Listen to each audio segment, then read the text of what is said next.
Bonsoir à tous, il est 20h, voici les titres de l'actualité de ce mercredi 6 juillet. Journée spéciale pour la communauté musulmane du Burkina Faso. Après un mois de pénitence et de prière, les fidèles musulmans ont célébré aujourd'hui la fête de Ramadan. La célébration de l'Aïd el-Fitr a été marquée par la grande prière. Dans ce journal, des échos de la fête à Ouagadougou et à Bobo-Dioulasso. Hier, en direct sur nos antennes, le Premier ministre a répondu aux questions des journalistes et des citoyens. Paul Kabatieba a décliné les grands chantiers du gouvernement et s'est exprimé sur les sujets d'actualité. Dans ce journal, les temps forts de cette émission. Le pied-beau, encore appelé varus équin congénital, est une malformation des pieds qui touche un nouveau-né sur 1000.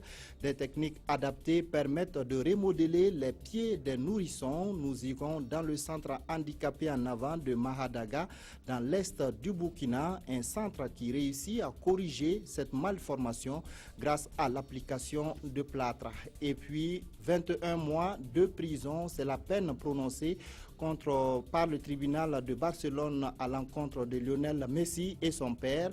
Ils ont été reconnus coupables de fraude sur les revenus des droits à l'image de Lionel Messi entre 2007 et 2009. Ils doivent également s'acquitter d'une amende de 3,7 millions d'euros. À l'image des musulmans du monde entier, ceux du Burkina ont célébré aujourd'hui la fête de Ramadan, marquant la fin d'un mois de jeûne. À Ouagadougou, la grande prière a été célébrée à la place de la Nation et c'est le grand imam de Ouagadougou, El Hadj Aboubakar Hassana, qui a dirigé la prière en présence de milliers de fidèles. Le reportage est de Issa Kafando et de Nyarkiteda. Place de la Nation de Ouagadougou ce matin. Les fidèles musulmans ont rendez-vous ici pour la prière de Ramadan. Ils sont venus rendre grâce à Dieu pour sa bonté et sa miséricorde répandue sur eux pendant les 30 jours de jeûne. Et ce moment sonne comme un grand jour, notamment un jour béni et de partage pour eux. C'est un jour de joie, un jour de fraternité, un jour de partage. Après un mois de privation, d'abstinence dans l'adoration d'Allah et de jeûne, pour ce jour, nous nous retrouvons pour rendre grâce à Allah de nous avoir permis d'atteindre ce jour et de nous avoir répandu sa miséricorde sur nous. C'est pourquoi le grand imam de Ouagadougou, qui a dirigé la prière, a beaucoup insisté sur le pardon, l'acceptation, la tolérance et l'union pour que règne à jamais la paix au Burkina. Ce sont aussi les vœux de ces fidèles musulmans, au nom desquels des personnalités du pays. Nous implorons Allah pour qu'il comble le Burkina Faso de toute sa grâce, de toute sa protection, qu'il facilite la réconciliation des cœurs de toutes les filles et de tous les fils de ce pays. Il n'y avait pas seulement que des fidèles musulmans ce matin à la place de la Nation de Ouagadougou, mais aussi des responsables d'autres confessions religieuses venus témoigner leur gratitude et solidarité envers leurs frères musulmans. Ensemble, musulmans et chrétiens, nous devons travailler pour un monde meilleur, un monde de compassion, un monde qui prend en compte tous ceux qui souffrent, les pauvres, les chômeurs, etc. Alors à tous nos frères et sœurs musulmans, bonne fête. Après la prière, la fête se poursuit en famille. Et il est recommandé le partage et la solidarité. À Bobo-Dioulasso également, les fidèles musulmans se sont retrouvés pour la grande prière. À la différence de ceux de Ouagadougou, c'est sous la pluie que les fidèles de la ville de Sia ont accompli les 2 rakats de l'Aïd el-Fitr. Betty Bienaon, Moumouni Barou. Après un mois de pénitence et d'abstinence, les fidèles musulmans de Bobo-Dioulasso ont mis un terme au jeûne du Ramadan sous une pluie battante. Ici, place Ouarawara, l'événement est marqué par la grande prière en 2 rakats dirigée par l'imam de la grande mosquée de Dioulasso-Ba, El Hadj Siaka Sanou. Et malgré la grande pluie qui s'est abattue sur la ville de Sia pendant l'heure de la prière, les fidèles ont répondu présents pour exprimer leur gratitude à Allah. On est très contents vraiment d'avoir passé le Ramadan sous une pluie vraiment bienfaisante. Nous ne pouvons que remercier le Seigneur. De mémoire d'homme, je ne me rappelle pas.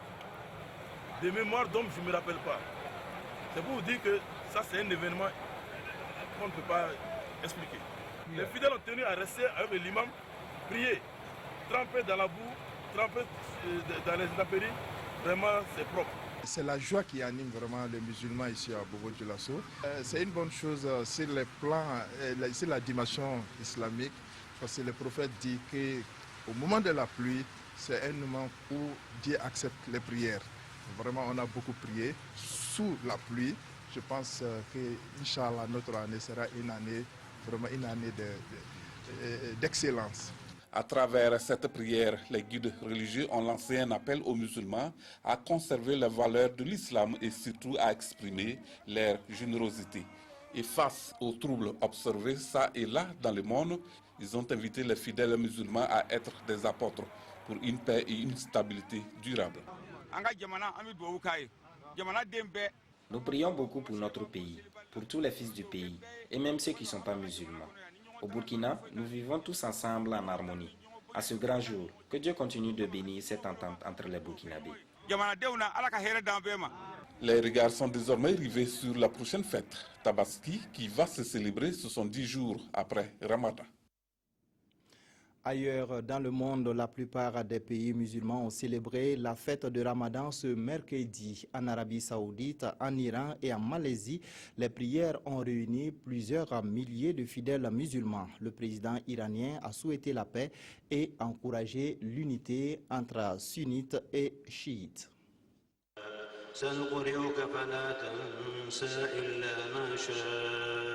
Des millions de musulmans à travers le monde célèbrent aujourd'hui l'Aïd el-Fitr, la fête qui marque la fin d'un mois de Ramadan. Une prière a réuni plusieurs centaines de milliers de fidèles à la Mecque en Arabie Saoudite.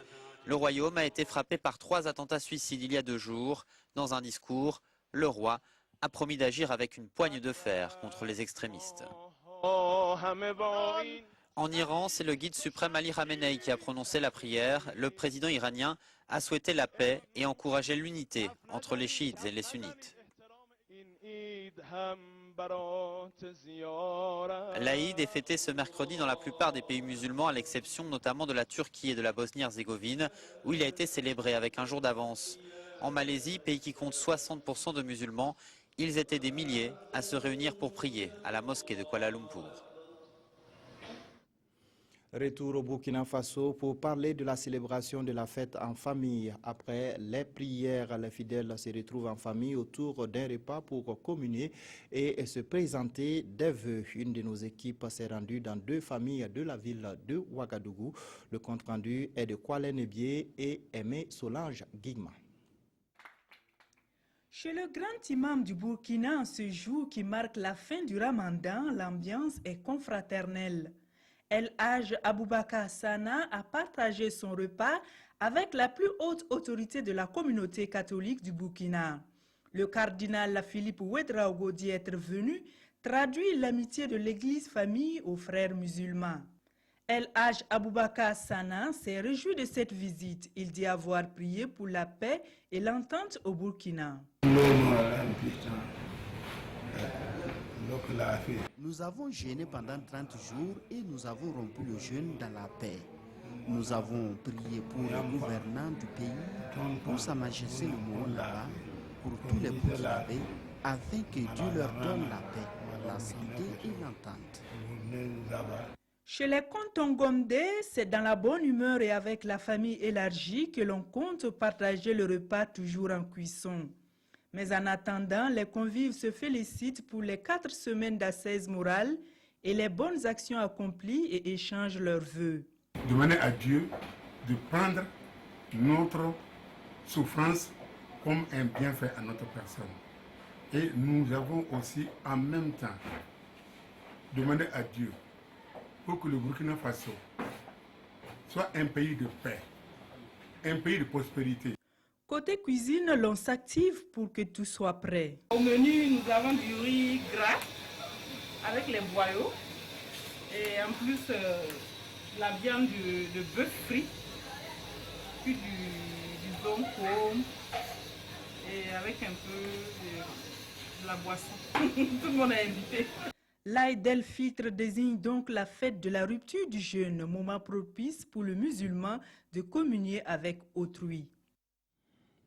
Tout autre chose, à présent, 6 mois après son entrée en fonction, le Premier ministre était sur le plateau de l'émission Dialogue avec le gouvernement. Interrogé par 3 journalistes et des citoyens, Paul Kaba Thieba a donné sa lecture sur plusieurs sujets, notamment la gouvernance, la justice, l'incivisme, l'insécurité ou encore les Korluego. Les tampons forts de l'émission avec Jean-Emmanuel Ouedraogo et Draman Guéné. Le Premier ministre Paul Kaba Thieba face à 3 journalistes pour le tout premier numéro de dialogue avec le gouvernement. 1h30 pour passer au crible les 6 premiers mois de son mandat et les sujets d'actualité comme les Korluego. Sur cette question, le Premier ministre affiche sa sérénité. Nous considérons que les choses sont sous contrôle. Je peux très bien comprendre que la population, quand elle voit, se laisse impressionner par certaines images, par certains mouvements, mais il ne faut pas. Il faut faire confiance à l'État. Il faut faire confiance aux forces de défense et de la sécurité. Les choses sont sous contrôle. La situation est sous contrôle. Comme je l'ai dit, force restera toujours à la loi. Les forces de défense et de sécurité, la justice auront toujours le dernier mot dans ce pays. Autre sujet d'intérêt, celui de la justice au moment où certains soupçonnent l'exécutif de vouloir remettre en cause le principe de la séparation des pouvoirs. Le président de Faso est un démocrate convaincu. Il a été de ceux qui ont signé la charte sur le renouveau de la justice, sur l'indépendance de la justice. Pourquoi aujourd'hui il reviendrait subitement sur ses convictions? Au cours de sa dernière mission à Taïwan, 25 millions de francs CFA se sont volatilisés. Le Premier ministre refute la négligence, énergie, éducation, eau, santé, agriculture. Sur toutes ces questions, Paul Kaba Thieba reste optimiste. Les chantiers sont engagés et les promesses seront tenues.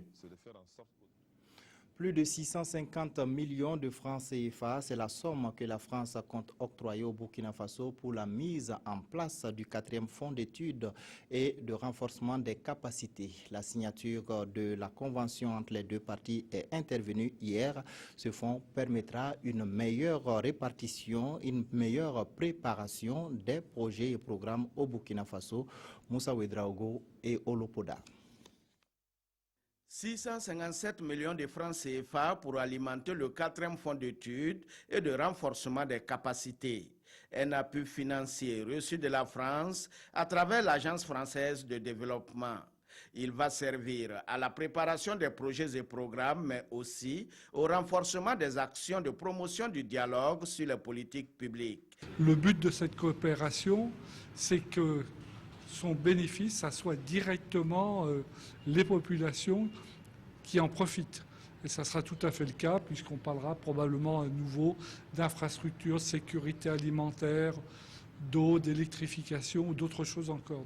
La France est à son 4e appui du genre et c'est un véritable bol d'air pour le gouvernement burkinabé qui a fait de la gestion axée sur les résultats son mode de gouvernance. La finalité est d'élaborer des projets et programmes de bonne qualité en vue de concourir à la mise en œuvre du PNDS, le Plan national de développement économique et social en phase de finalisation. Et nous avons tenu il y a une semaine à peu près l'Assemblée générale des projets et programmes et nous nous sommes rendus compte qu'il y avait un certain nombre de difficultés.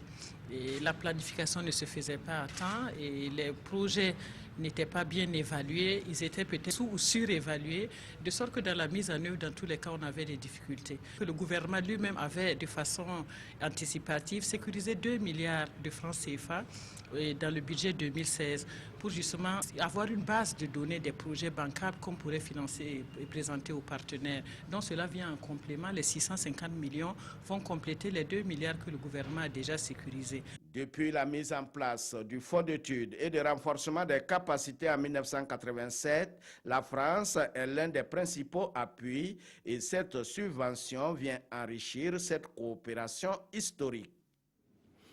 La campagne agricole dans le Numbiel et le Poni est marquée par une disparité. Dans le Numbiel, pendant que certains champs sont au stade de montaison, d'autres sont au stade de levée, voire de semis.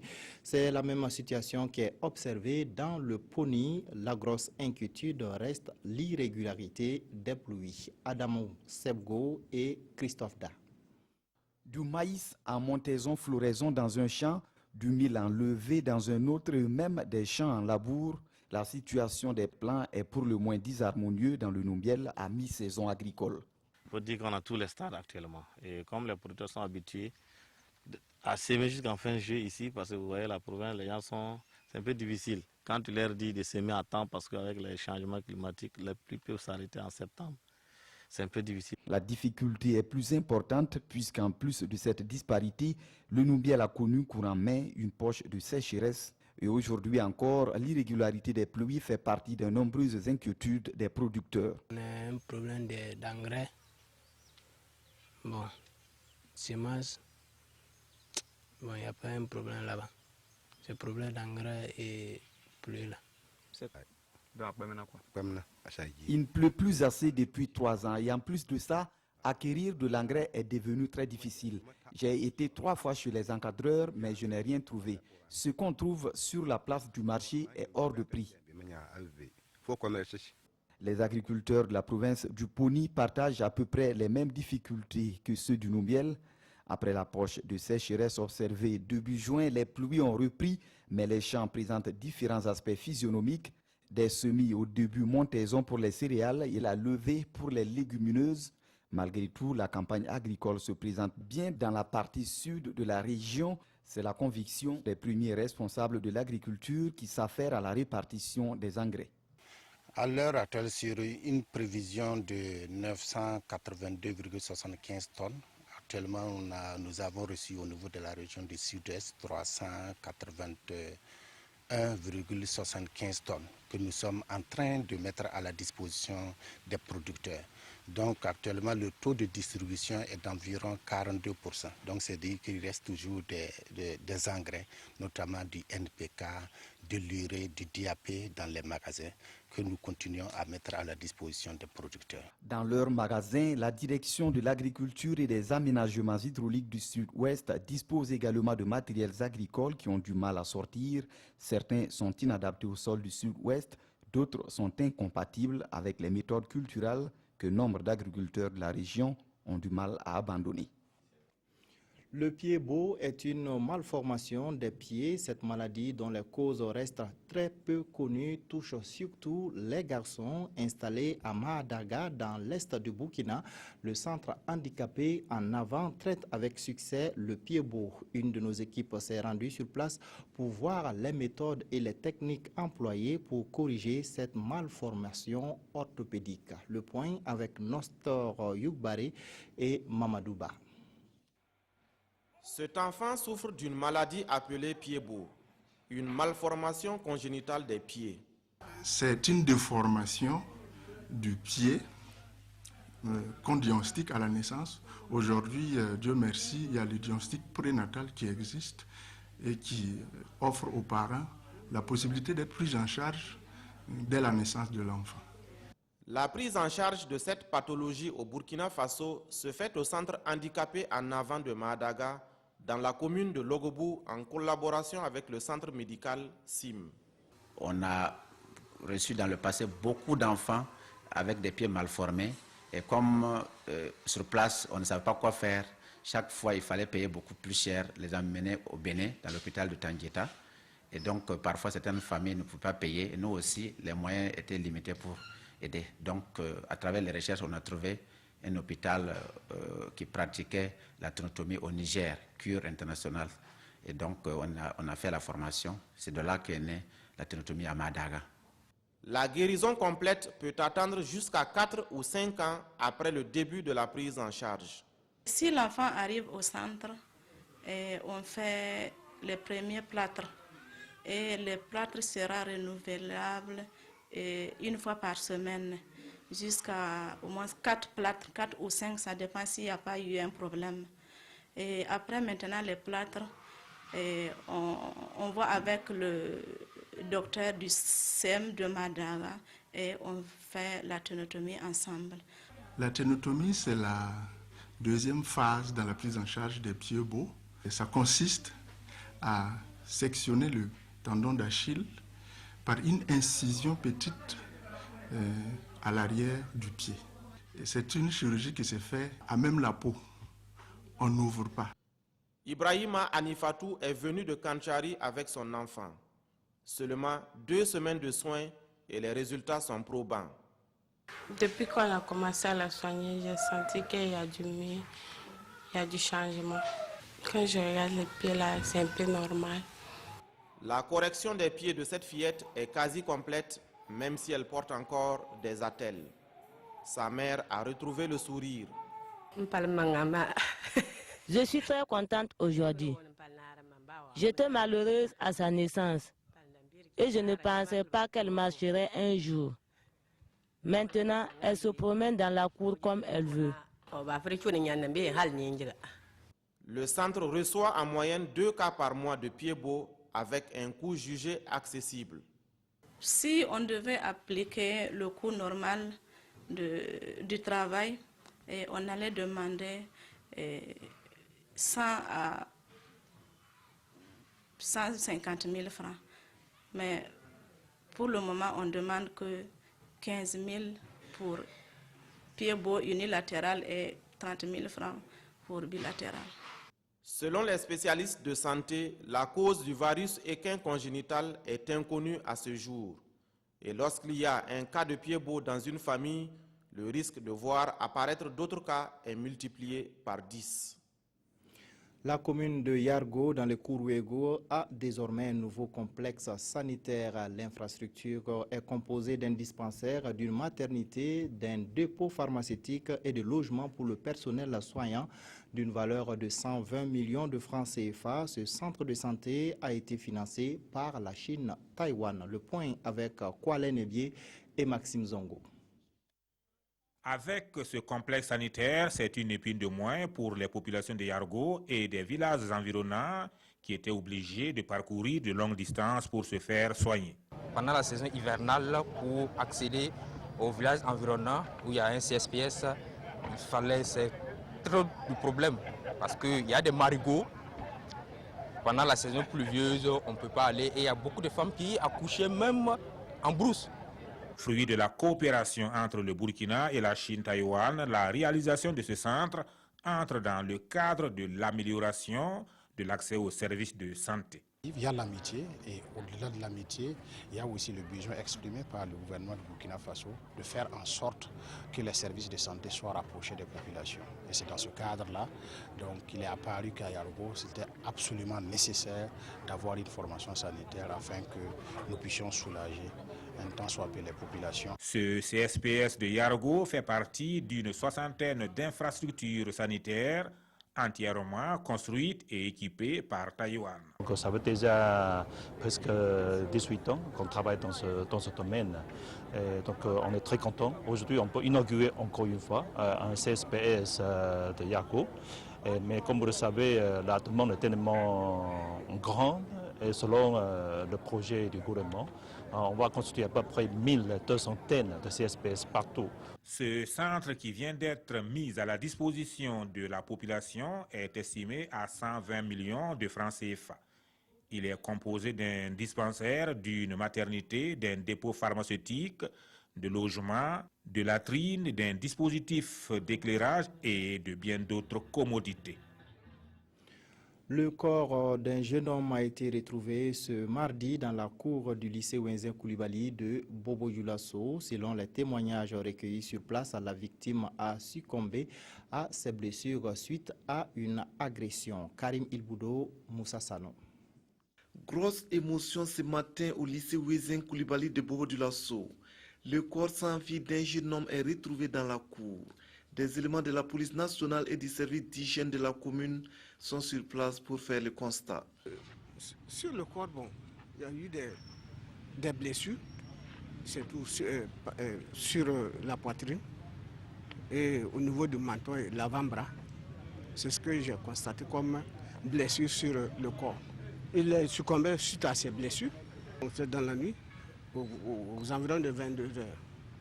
Selon des témoignages recueillis également, l'homme qui est âgé d'une trentaine d'années se nomme Seydou Zida et était reconnu comme sage. Marchand de quincaillerie, il était installé là. À la veille de sa mort, il avait quitté son lieu de travail peu avant 18 heures sans même ranger ses marchandises. C'est ce matin que nous avons été informés de la triste nouvelle. La nuit, nous avons cherché notre fils en vain. Nous sommes vraiment déçus. Lui et moi travaillons ensemble ici depuis 3 ans. Pour le moment, les causes exactes de la mort du jeune homme ne sont pas connues. En attendant les enquêtes de la police, le corps a été remis à la famille pour les rites funéraires. Les crimes de sang sont de plus en plus récurrents à Bobo-Dioulasso.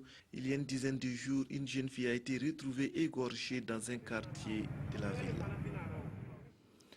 L'artiste musicien MC-Z se lance dans le cinéma. Il a présenté au cours de la semaine son premier long métrage au public. Des détails avec Bouma Ernest Nebier.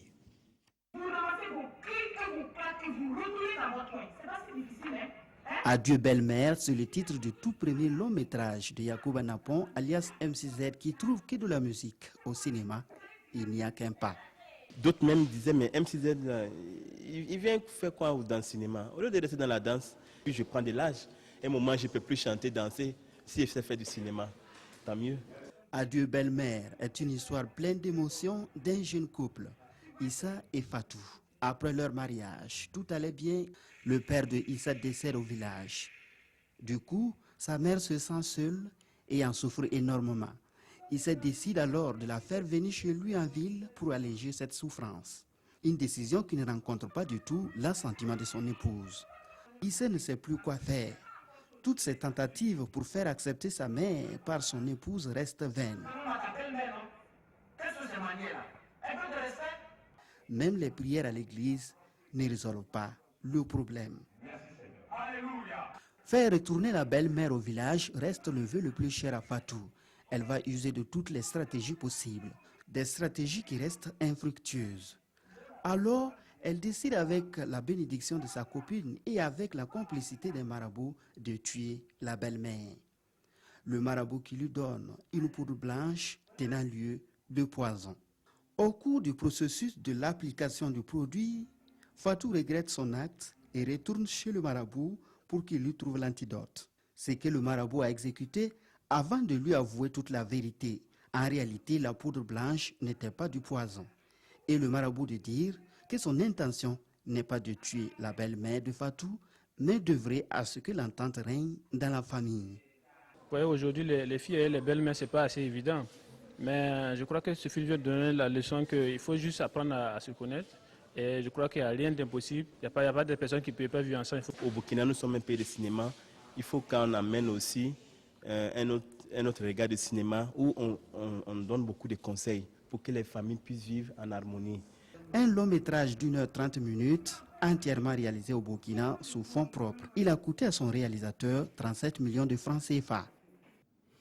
Le verdict dans l'affaire Lionel Messi est tombé. L'attaquant de Barcelone et son père ont été condamnés à 21 mois de prison chacun pour fraude fiscale.